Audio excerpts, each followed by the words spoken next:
Last week, I broke up with my boyfriend who I've been with for 3 years.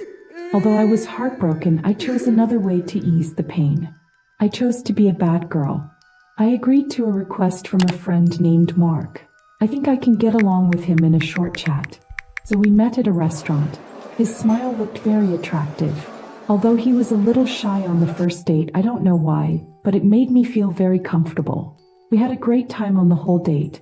So there was a second and a third date like this. He knows how to flirt. Every time I felt like I was drinking honey. One day, he suddenly said to me affectionately, "Can I take you home after dinner?"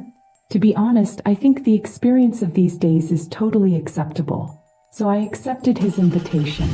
But when I got in the car, Mark's speed was so fast that it was a little scary. I whispered to Mark, "You scared me again." But he didn't listen and smiled at my brother. I think he might be a little drunk, so I didn't care much. 10 minutes later, we arrived at a wooden house. This house looks a little old. It should have been unprotected for a long time. After getting off the car, Mark still smiled at my brother. I thought it was because his alcohol tolerance was too low. When I came in, I saw a layer of dust on the furniture in the living room. Then I went up the stairs with him. The bedroom on the second floor also looked very unclean. I can see that it hasn't been cleaned for a long time. Mark asked me to take him back to the kitchen to get something to drink. I waited for a few seconds. Suddenly, I saw something under the pillow shining. I got up the pillow and was surprised. There was a sharp knife hidden inside. I immediately got up and walked to the kitchen. I peeped at what Mark was mixing into the drink. Is this guy going to knock me down and cut my throat? My heart raced to my throat. When I first came in, Mark locked the door. I can't escape now. Soon he walked into the bedroom with 2 drinks. He didn't realize that I had seen through his plan. He smiled and let me drink. And I just ignored him and said I was going to take a shower. So in Mark's laughter, I walked into the bathroom. When I closed the door, I quickly dialed my ex-boyfriend's phone. The voice on the phone was a little surprised. Before he opened his mouth, I asked him for help with a low voice. He asked me where I was in a panic. I sent him the location. He said he would come and save me as soon as possible. After hanging up the phone, I stood there like a statue. Suddenly, Mark knocked on the bathroom door.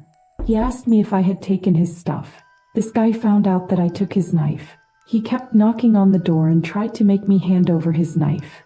He even put his face on the glass. I was so scared that I couldn't speak. Tears flowed down. Suddenly, this guy hit his head on the glass like a madman. Soon there was a crack in the glass.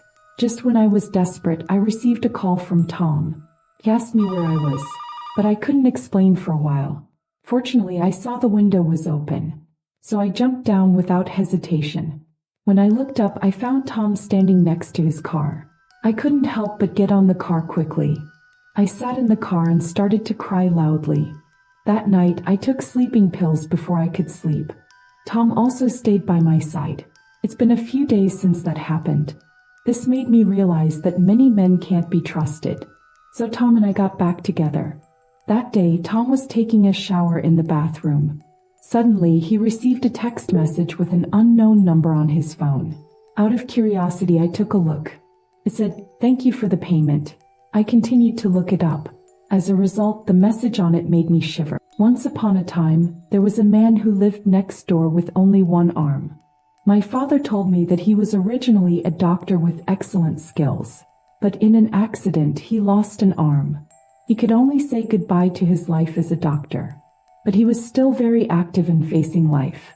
Every time I see him, he has a smile on his face. I feel a little sympathy for him.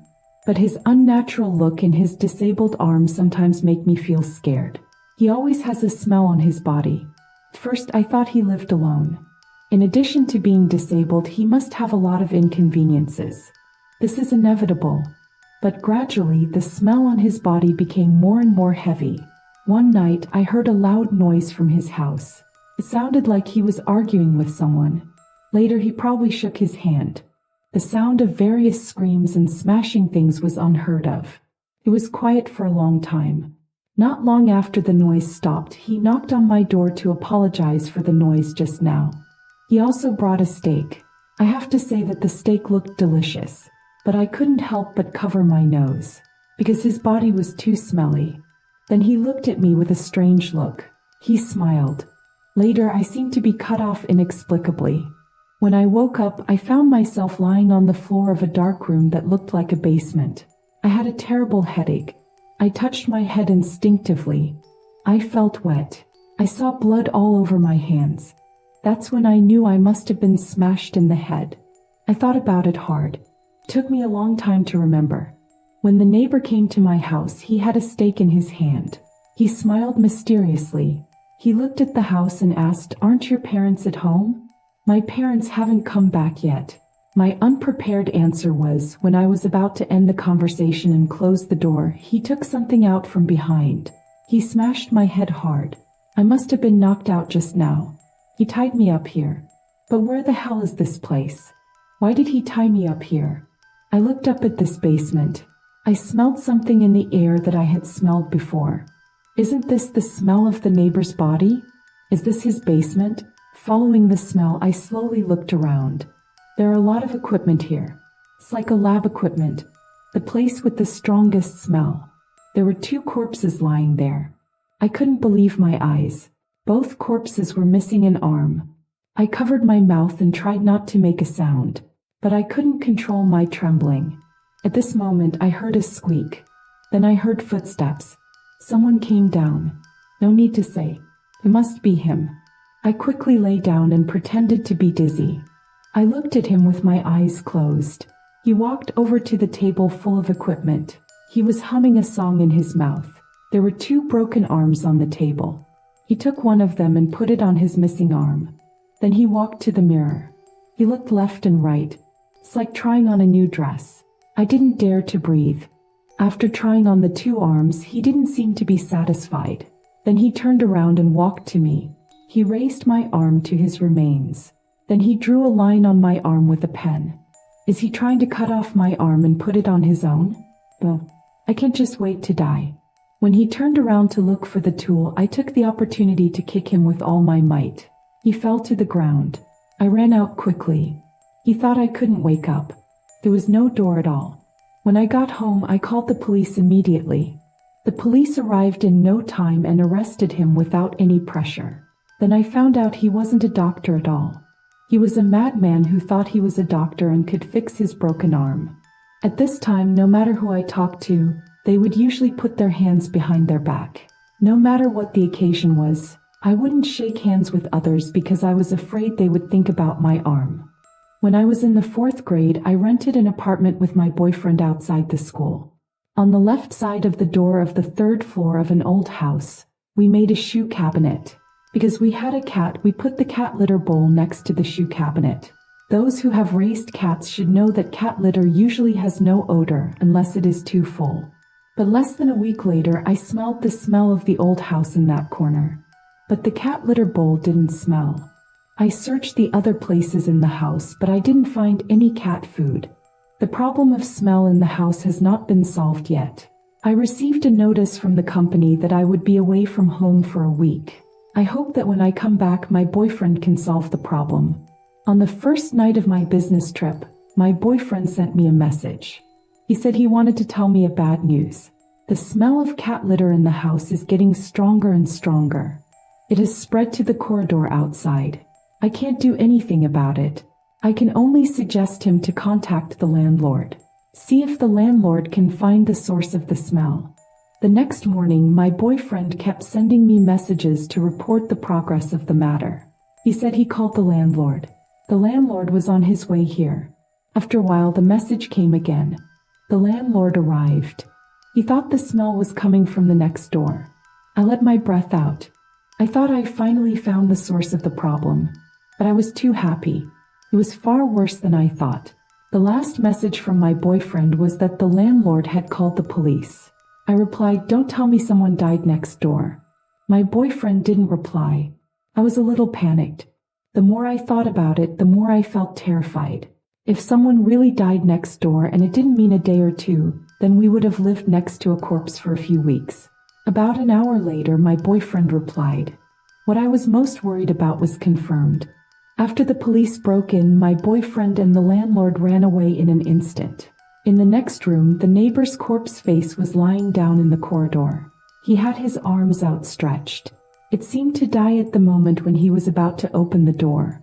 And the corridor was right next to the place where we put the cat litter. There was only one wall. This is also the source of the stench we have always smelled. I've been thinking, no wonder the cat we raised kept shaking its head left and right every time it was in the hole. After pulling it, it went into the floor. There was a rotten, smelly corpse on the other side of the wall. Now, no matter where we live, we will get along with our neighbors. I'm afraid no one will know if someone dies at home one day. When I was young, I would go to my grandparents' house every now and then. The house was very old and the location was very remote.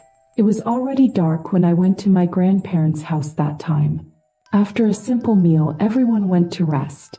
Only my grandmother and I stayed in the living room. I was suddenly curious. I asked my grandmother, "What is the most terrible thing you have ever experienced?" My grandmother thought about it and said, "Yes, there is. But you are still young. Tell you, you don't understand either." I was even more excited to hear this. I begged my grandmother to tell me. My grandmother could not resist my persistence and finally spoke. But she reminded me first, you have to listen to it yourself. Don't blame me if you can't sleep later. I naturally said yes. Then my grandmother asked me, "Do you know what a devil looks like?" I said, "I have seen it on TV. Those devils are red all over their bodies. There are spikes on their foreheads." My grandmother added, "Not only that, their tongues are split. Their hands are like claws. Their nails are very sharp. They can cut almost everything. The air they breathe is the breath of death." My grandmother described it in great detail. It's like I've seen it with my own eyes. I already have a picture in my head. It's a little scary. My grandmother told me she did see it.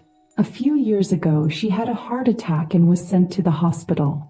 In a daze, she saw something red all over her body approaching her. When she came in, she could clearly see what it looked like. At that time, my grandmother thought, this must be a devil from hell. The devil said, "It's time. Come with me." Of course, my grandmother refused. "I have never committed any crime in my life. Why take me to hell? I won't go." The devil yelled, "Shut up. Come with me." My grandmother shouted, "No." Then that thing came out of the ceiling with a big mouth. She said in a warning tone, "No one has ever dared to refuse me. You'll regret it." She disappeared after saying that. My grandmother finally woke up from a coma. But that moment was 2 years away from her coma. When my grandmother woke up, my mother told her her brother had lung cancer and was seriously ill. After leaving the hospital, my grandmother went to see my brother. My brother told her the night before she fell ill, he saw a monster with a red body. He said to her in a devilish tone, "Since she doesn't want to come, then let you take her place." Then my grandmother told the whole family about it. Actually, I was there at the time. It's just that I was too young. I don't remember now. Grandma's story is over. I was satisfied enough to lie on the bed, but I still overestimated my own courage. After hearing that story, I didn't dare to close my eyes. I don't know how long it's been. I suddenly heard someone open the door to my room. I remember the door was locked. At that time, I looked at the watch. The time shows 4:61. How is that possible? Where did 61 come from? There is no such time at all. I was scared. I quickly picked up my phone and opened the flashlight. A tongue-length gap. A monster with a red head appeared in my room. I screamed and hid in my bed. There was a terrible pain in my left arm. There was a low voice in my ear. "Your grandmother shouldn't have refused." A few seconds later, my grandfather rushed in with a stick. But the monster had disappeared. I was sent to the hospital. Since then, I have had a few long scars on my arm.